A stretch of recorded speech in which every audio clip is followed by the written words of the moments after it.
Bonjour. Donc cette fois-ci, je suis au premier tutoriel dans lequel on a vu le format pour bien saisir les numéros de téléphone en format alphanumérique et non numérique pour conserver le zéro. Maintenant, on va s'occuper du format dateur. Là, c'est plus facile, vous avez le choix. Donc, euh, donc là, tout est, par exemple, je vois ici, là, je confirme encore en standard hein, ici. Donc là, dans l'onglet Accueil, on a une fenêtre ici. J'enlève la sélection puisque je m'occupe que de la date, de la colonne B.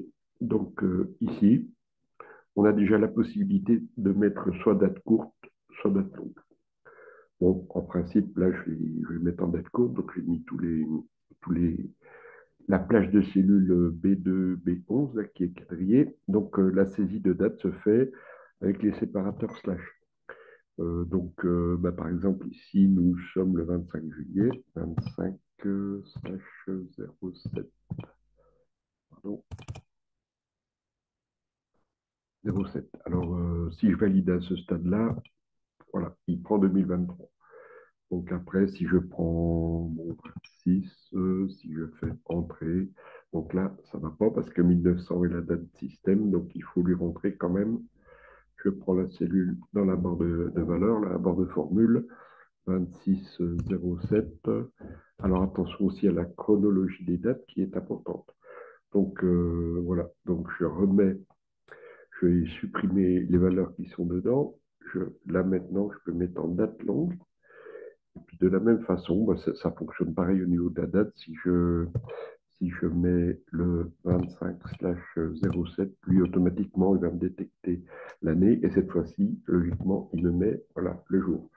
Alors, faites attention, bon, si vous avez, ne vous inquiétez pas si vous avez les dièses. Donc, c'est simplement la largeur colonne qu'on optimise ici avec double clic à la limite de B et de C. Voilà.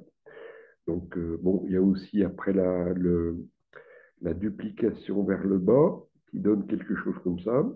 Donc là, c'est une chronologie. Donc, je défais l'action.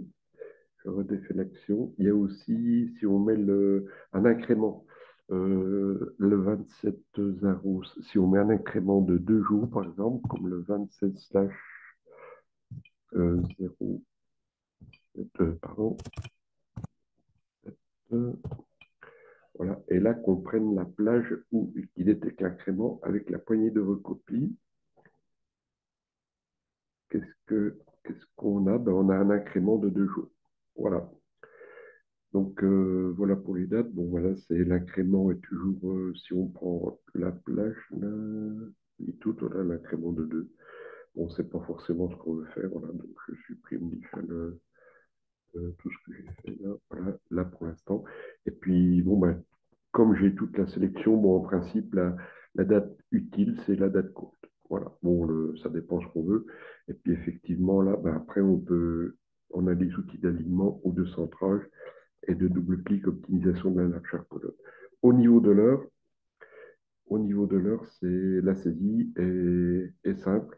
Bon, bah, c'est deux points séparateurs. Donc, ces deux points séparateurs, si il est 15h, 16h, par exemple, 16h, 16, ou si je tape entrée, c'est pas. Alors, attendez, parce que j'ai pas mis de format d'heure, bien sûr. Voilà, il faut mettre un format d'heure. Et là, logiquement, bon, alors là, il faut que je modifie.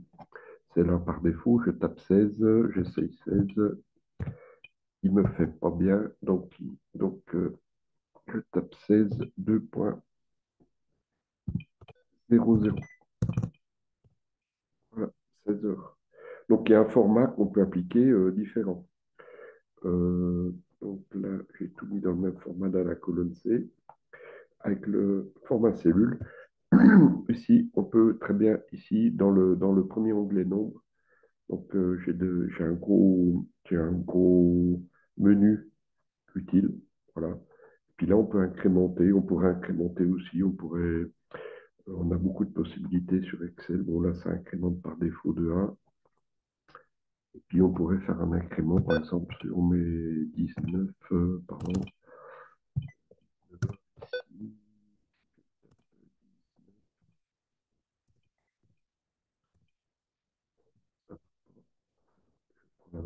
19 2 points.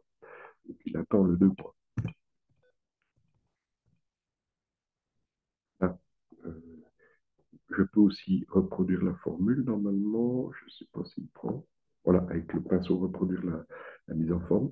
Et là, cette fois-ci, je peux dupliquer. J'aurai un incrément de 3. Alors attention, au-delà de 24 heures. Ça fait l'objet d'une étude également. Voilà, bonne soirée.